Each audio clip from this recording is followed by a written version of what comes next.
Hello, Homo sapiens. Welcome to Lifers. Here is the winter wren.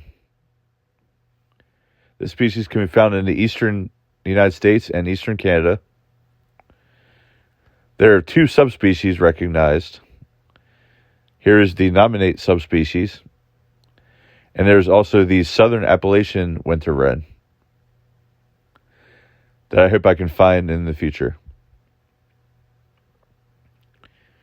They eat primarily insects and spiders. They can also eat seeds occasionally in the winter.